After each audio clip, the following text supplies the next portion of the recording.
Hello everyone. तो कैसे हैं आप सब? उम्मीद है आप सब बहुत अच्छे होंगे। तो स्वागत है हमारे यूट्यूब चैनल पर। जैसा कि आप जानते हैं कि भूगोल का हमारा अध्याय 1 चल रहा है, कक्षा 6 का। तो कुछ जो टॉपिक है हमारा क्लियर हो चुका है 4 पार्ट तक। आज हम पढ़ने वाले हैं 5th पार्ट में। देखिए हम क्या पढ़ते हैं। हम यहाँ तक का हमारा जो है वीडियो में कंप्लीट हो गया है। और अगर आपने पहले की वीडियो नहीं देखी तो उसे भी जाकर देखें, ताकि आपको जो है एक एक चीज़ें जो है अच्छे से समझ में आए। क्योंकि हम यहाँ पे लेसन को कंप्लीट करने के मकसद से नहीं पढ़ाते हैं, बच्चों को समझाने के मकसद से पढ़ाते हैं कि आपको चीज़ें जो हैं बहुत अच्छे से समझ में आ है। ठीक है, आपको कहीं भी कुछ भी डाउट ना रहे कि क्यों हो रहा है, कैसे हो रहा है, इस वजह से। तो अब हमारा नेक्स्ट पॉइंट आ रहा है पृथ्वी। ठीक है, ज़्यादा टाइम ना लेते हुए अब पढ़ते हैं हम अपने पृथ्वी के बारे में। ठीक है, पृथ्वी जिस पे हम रहते हैं, ठीक है, जिस पे हम रह रहे हैं, हमारा जीवन जो है संभव है। हम बहुत लक्की हैं कि हम अपनी पृथ्वी पर रहते हैं। नहीं तो और ग्रह पर जो रहना जो है बहुत ही ज़्यादा टफ है, जीवन ही नहीं है ना। क्योंकि कहीं पर पानी नहीं है, कहीं पर अन्न नहीं है, कहीं कुछ नहीं है, जिसकी वजह से क्या है कि हम वहाँ पे हम जीवन यापन नहीं कर सकते हैं। पृथ्वी जो है, हम पृथ्वी पर हर चीज़ को प्राप्त कर सकते हैं। जल है, भोजन है, भूमि है, हर चीज़ है हमें यहाँ पे मिल रही है। इसलिए तो आज हम जानते हैं अपनी पृथ्वी के बारे में। ठीक है, सूर्य से, एक मिनट थोड़ा सा और जूम कर लेते हैं जिससे कि आपको समझ में अच्छे से आए। ठीक है फ्रेंड्स, अपनी एनसीईआरटी बुक भी खोल के रखें। ठीक है, सूर्य से दूरी के हिसाब से पृथ्वी तीसरा ग्रह है। कितना है? पृथ्वी जो है तीसरे ग्रह पर है। आकार में ये 5वां सबसे बड़ा आकार है। यानी कि इसका जो आकार है ये 5वें नंबर पे जो बड़ा होता है। जैसे कि कोई चीज़ इतनी है, कोई चीज़ इतनी है, तो जो बड़ा है हमारा ये कितने पे है? ये 5वें नंबर पे हमारा पृथ्वी आता है आकार में। और वैसे हमारा जो सूर्य के चारों ओर चक्कर लगा रही वो कितने पर है? तीसरे नंबर पे है। तीसरा ग्रह जो है हमारा पृथ्वी है। ठीक है बच्चों, ये ध्रुवों के पास थोड़ी चपटी होती है। ध्रुव किसे बोलते हैं? जैसे कि हमारा ये पृथ्वी है, तो ये इस तरह से कुछ लाइन होती है, तो ये चीज़ जो हिस्सा होता है ना ऊपर का, ये नीचे का, इसे ध्रुव बोलते हैं। ठीक है, इसे ध्रुव बोलते हैं। तो ध्रुव के पास क्या होती है? थोड़ी चपटी होती है। तो हमें बताया जाता है ना, कई पृथ्वी हमारी अंडे की तरह, ऑरेंज की तरह है, कोई बोलता आलू की तरह है, और टमाटर की तरह, मतलब पता नहीं क्या क्या बोल देते हैं। लेकिन जो सही आकार है हमारा, टेढ़ी मेढ़ी पृथ्वी है, बिल्कुल गोल नहीं है, और ऊपर से थोड़ी चपटी है। ठीक है, यही कारण है कि इसके आकार को भू आप कहा जाता है। क्या कहते हैं? भू आप। इसके आकार को, क्योंकि इसका जो है कोई भी एक निश्चित आकार नहीं है। भू आप का अर्थ है पृथ्वी के समान आकार, यानी कि पृथ्वी के ही दिखने वाला, उसके तरह समान आकार का ही दिखना है, दिखने वाला, इसलिए इसको बोलते हैं। ठीक है, भूआप पूछ लिया जाए तो आप यही बताओगे। भूआप का अर्थ होता है पृथ्वी के समान आकार, यानी पृथ्वी के समान भी इसका आकार है। ठीक है, जीवन के लिए अनुकूल परिस्थितियां संभवतः केवल पृथ्वी पर ही पाई जाती है। बिल्कुल, जैसा कि मैंने आपको पहले भी बताया कि जो है हम बहुत लकी है कि हम अपनी पृथ्वी पर रहते हैं। क्योंकि पृथ्वी पर क्या है, जो अनुकूल स्थितियां जो है रहने के लिए जो हमें चाहिए, वो सभी कहाँ मिलती है? हमें पृथ्वी पर ही पाई जाती है। पृथ्वी ना तो अधिक गर्म है और ना ही अधिक ठंडा है, यानी कि ना तो गर्म है ना ही ठंडा है। ये क्या है? नॉर्मल है इसका टेम्परेचर, जिसको वजह हम यहाँ पे रह पा रहे हैं। नहीं तो कहीं पे बर्फ़ है, कहाँ पे इतना ठंडा है, जो सूर्य ग्रह के उधर आते हैं, दूर आता है, दूर के बाहर ग्रह है, वहाँ पे क्या है? बिल्कुल ठंडा रहता है, जो वहाँ पे जाते ही जम जाते हैं सब। तो इसको वजह से, और जो जितना पास होता है उस पर इतनी ज़्यादा गर्म होता है, बहुत ज़्यादा गर्मी होती है। तो पृथ्वी जो है हमारा बीच का पड़ जाता है। इसका जो अनुकूल है, तापमान जो है अनुकूल रहता है। यहाँ पानी एवं वायु उपस्थित है। यहाँ पे क्या है? पानी और वायु भी है। आप पृथ्वी पर रहते हो तो देखते हो आपको कितनी चीज़ें आपको मिल रही है, पानी, वायु, भूमि, हर चीज़ आपको यहाँ से मिल रही है। तो वायु और पानी भी उपस्थित है, जो हमारे जीवन के लिए क्या है? बहुत ही ज़्यादा आवश्यक है, बहुत ही ज़्यादा ज़रूरी है, महत्वपूर्ण है। अगर ये वायु और पानी अगर ना हो तो हम जीवित ही नहीं रह सकते, है ना। सांस लिए बगैर रह सकते हो क्या आप? नहीं ना। प्यासे तो 1-2 घंटे रह भी सकते हो, लेकिन सांस लिए क्या है 1 मिनट नहीं रह सकते हो। तो वायु में जीवन के लिए आवश्यक गैस, वायु में भी हम सिर्फ ऑक्सीजन ही ग्रहण करते हैं, और भी चीज़ें जो उसके अंदर होती है, तो और भी गैसेस मिल करके तो मतलब और भी गैसेस होती हैं, जैसे ऑक्सीजन मौजूद होता है। जैसे कि वायु में जीवन के लिए क्या होता है, वायु जो होती है उसमें हमारी ऑक्सीजन पाई जाती है, जिससे हम अपने ग्रहण करते हैं ना। इन्हीं कारणों से पृथ्वी जो है सौरमंडल का सबसे जो है अद्भुत ग्रह है। अद्भुत क्या होता है, एक अलग सा दिखने वाला होता है, बहुत ही ज़्यादा इम्पॉर्टेंट है हमारे लिए। और देख लो, हमें सुरक्षित भी किस तरह से किस चीज़ों को करना चाहिए, वायु को, जल को, और जो भी चीज़ें हैं हमारी, उसे किस तरह से उसे हानि नहीं पहुंचानी चाहिए ना, क्षति नहीं पहुंचानी चाहिए, जिससे कि हमें इससे प्रॉब्लम होगा। अगर कुछ क्षति हुआ हमारे पर्यावरण दूषित होता है, तो इसका जिम्मेदार हम खुद होते हैं। ठीक है, तो इस चीज़ का भी ध्यान रखना चाहिए कि हमें हमारे आसपास की चीज़ों का तापमान जो अच्छा होना चाहिए, आसपास का माहौल अच्छा होना चाहिए, है ना। आगे बढ़ते हैं। आगे आता है हमारा, अंतरिक्ष से देखने पर पृथ्वी नीले रंग की दिखाई पड़ती है। पृथ्वी में कैसे दिखाई देती है, जब अंतरिक्ष से देखते हैं तो ये नीला दिखाई देता है, क्योंकि इसकी जो 2/3 सतह पानी से ढकी हुई है। बिल्कुल, आपने पढ़ा ना, 75% जो है पानी ही है। ठीक है, रियलिटी में 71% जो है बोलते हैं पानी है, इसलिए इसे नीला ग्रह भी कहा जाता है। क्या कहा जाता है, नीला ग्रह। आपको याद रखना है कि अगर आपसे बोलते हैं नीला ग्रह के बारे में कुछ बातें जो है बताइए, या फिर नीला ग्रह क्या है, ऐसा कुछ पूछ ले आपसे।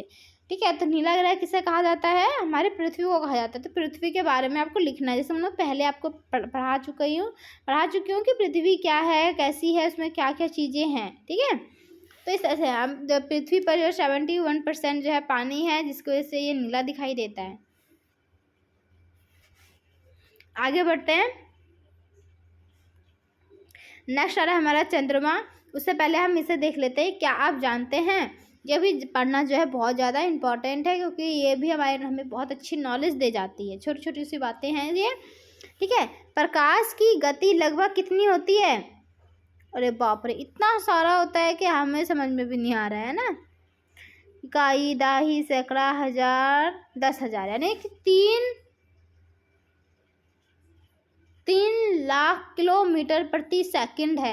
यानी कि इतना 300,000,005 टाइम जो है 00 आ रहा है 3 के, और इतना जो है इतना दूर है हमसे। ठीक है, इतना मतलब प्रकाश की जो गति है, उतनी गति से क्या होती है, तेज इतनी रफ्तार से भागती है, इसकी प्रकाश की गति होती है। इस गति के बावजूद सूर्य के प्रकाश को पृथ्वी तक पहुंचने में कितना लगभग लगता है, 8 मिनट का समय लगता है।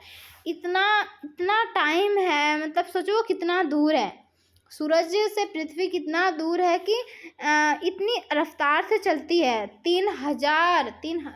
3,000 किलोमीटर से चलती है प्रति सेकंड में इतना चलती है, फिर भी उसे 8 मिनट समय लग जाता है पृथ्वी तक रोशनी पहुंचने पर, प्रकाश पहुंचने में। ठीक है, देखा, मैंने कहा था ना ये अच्छी नॉलेज देके जाएगी। सॉरी, ये देखो एक और भाई आ गया तुम्हारा। ये हमें क्या बता रहा है, ये बता रहा है कि नील जो है आर्मस्ट्रॉन्ग पहले व्यक्ति थे। नील आर्मस्ट्रॉन्ग पहले व्यक्ति थे जिन्होंने 20 जुलाई 1969 को सबसे पहले चंद्रमा की सतह पर कदम रखा। जब चंद्रमा पर चढ़े थे वो, उन्होंने पहला व्यक्ति था जो नील आर्मस्ट्रॉन्ग, जो कितने में 20 जुलाई 1969 में पहले जो है चंद्रमा पर चढ़ा, इन्होंने अपना कदम वहाँ पे रखा। मालूम करो कि क्या कोई भारतीय चंद्रमा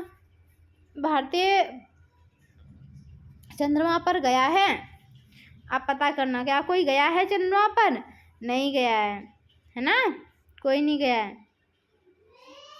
हमारा पॉइंट आ रहा है चंद्रमा। ठीक है, चंद्रमा क्या है, हमने सूरज पृथ्वी के बारे में पढ़ा, अब हम पढ़ते हैं चंद्रमा के बारे में, जो उपग्रह है हमारा।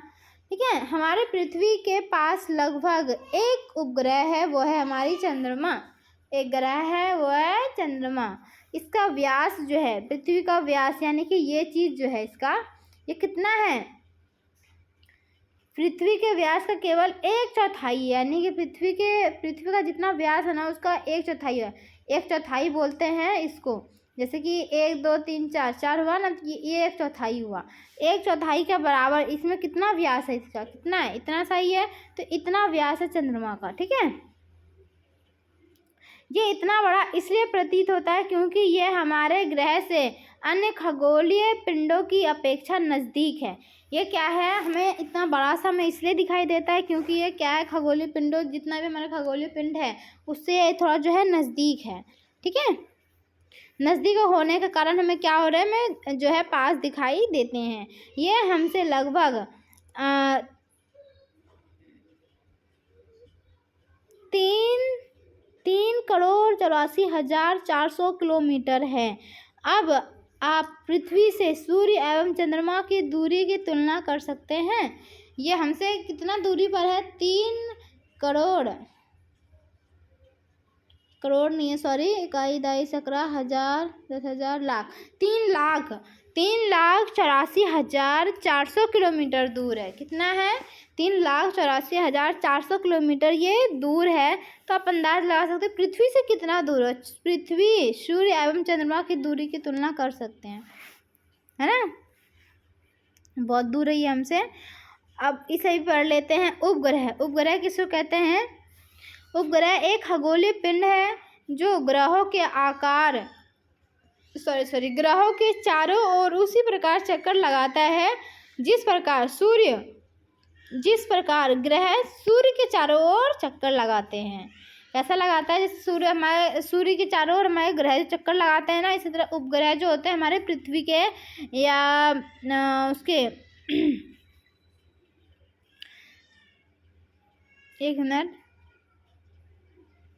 हाँ, ये ग्रह के चारों ओर चक्कर लगाते हैं। जैसे सूर्य जो है, सूर्य के चारों ओर चक्कर लगाते हैं हमारे ग्रह, तो जो उपग्रह होते हैं वो हमारे ग्रह के चक्कर लगाते हैं।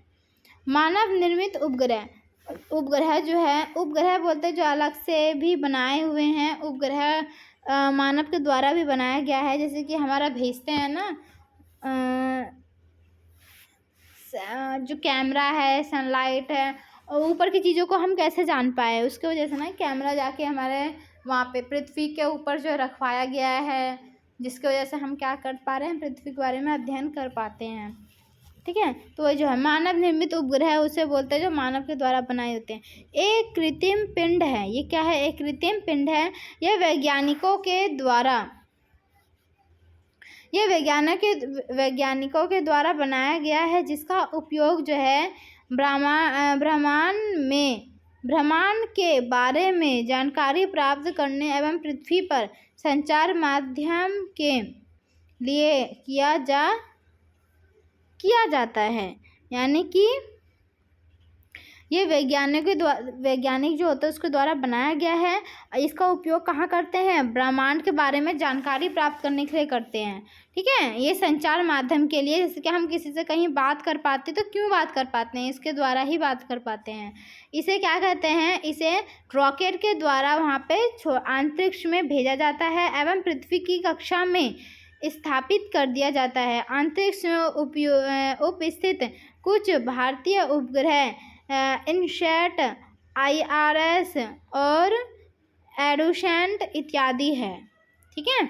ये सब जो है हमारे कुछ अंतरिक्ष में जो भेजे गए हैं उपग्रह हैं हमारे। ठीक है।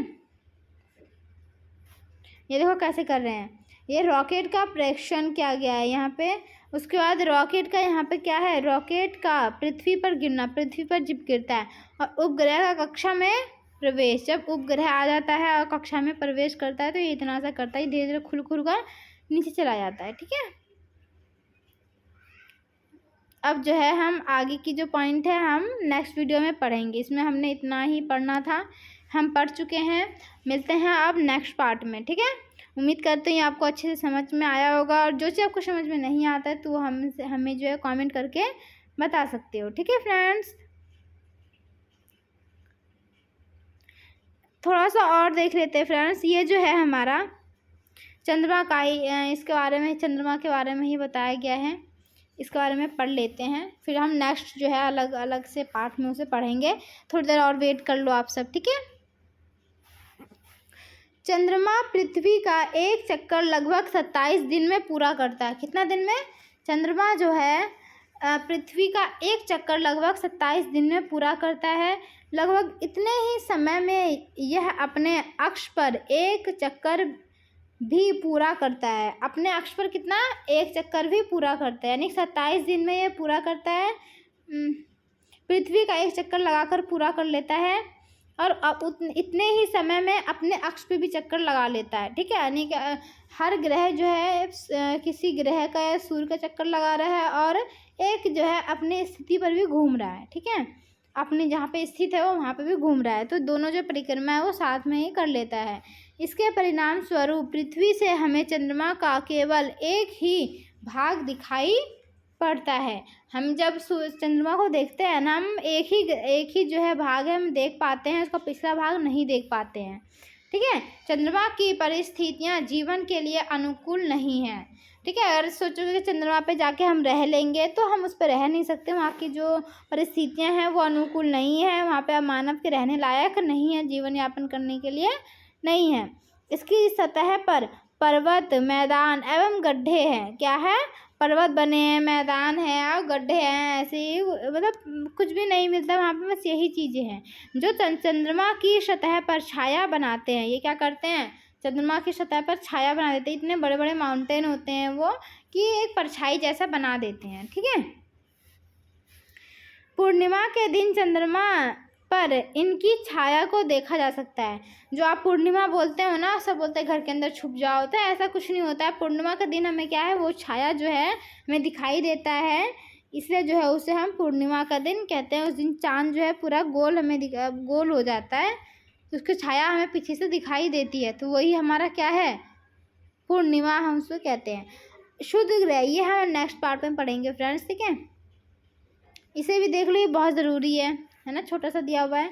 जीव एवं पौधों को जीवित रहने तथा विकास करने के लिए किन तत्वों की आवश्यकता होती है? ये क्वेश्चन है, बताओ किन तत्वों की आवश्यकता होती है, जरा मुझे भी कमेंट करके बताओ, ठीक है। शुद्ध ग्रह से हम आगे नेक्स्ट पार्ट में पढ़ते हैं। ओके फ्रेंड्स, तो बाय बाय, मिलते हैं नेक्स्ट वीडियो में।